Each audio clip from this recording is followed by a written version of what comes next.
Welcome to the 7th installment on the video blog of the Mayo Clinic on the project Exer-gaming for older persons. Today the research is kind of done. The first group of people have finished their last examination or the last interview, but we told them you can still keep on playing if you want to. And we had the holidays, so a lot of people were not here, so haven't been coming in, but other people came in, and they came in a lot. One particular person who hasn't been coming in at all that much because he was very busy with a lot of volunteering and all that, he came in 3 times during the Christmas period. So that's interesting to find out that sometimes people really are just having a hurdle or a barrier for their time consumption, and if they do have time, they like playing games. Another person came in a few times with her grandkids, and she really enjoyed playing with them. So it's nice to see how this kind of Christmas vacation period changes how people behave, because, well, that's how we humans are. We are influenced by our context in how we actually behave. For the coming months, the space will still be open to people, so we'll see if they keep playing even after life returns to more normal daily life after all those busy periods. The second thing we've been working on is analyzing the data that we gathered. So all the data is put in digitalized format, and we're going to analyze that. And in particular, we're going to look at relationships between how people perceive their own competence and how they perceive how autonomous they are in playing those games and how related they feel to us and to the other participants.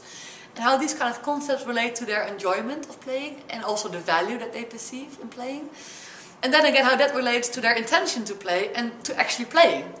These are different kinds of steps, and we have a model, a theoretical model, that we're going to evaluate based on the data that we gathered. And hopefully I can tell you more about those results in the next installment.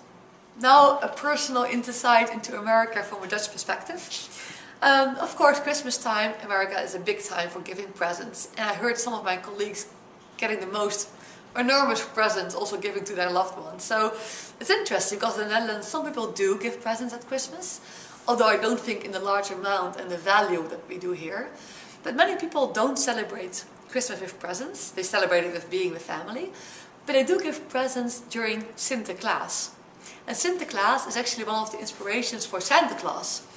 And Sinterklaas is a holy man who used to live in the, 16th century, way back.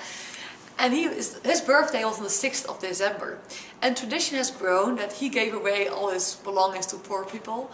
So on the 5th of December, the evening before his birth, people celebrate by giving gifts to each other.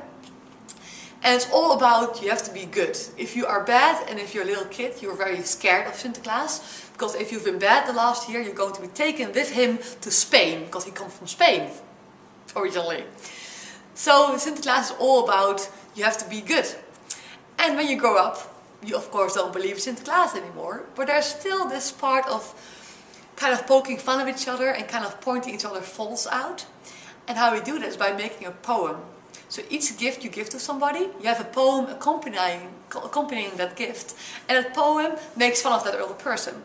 So for example, I might give my boyfriend a brush, and I will just have a big poem about how he should clean more. Or if one of my girlfriends has been dating 4 guys in the last year, I might give her a poem about how Sinterklaas thinks she should maybe settle down for one instead of dating all these different guys. So it's a nice way to make a kind of poke fun of each other, because we all, you do this with friends and family. So it's just a nice tradition, I think. And well, who knows, maybe next year when you give a present for Christmas, you give an introduction why you think this present is very applicable to that person, and you might make fun of them. Thank you for watching the 7th installment of my video blog. We'll be back, because I would love to tell you more about how we analyze the data and find out interesting results, so I'll see you next time.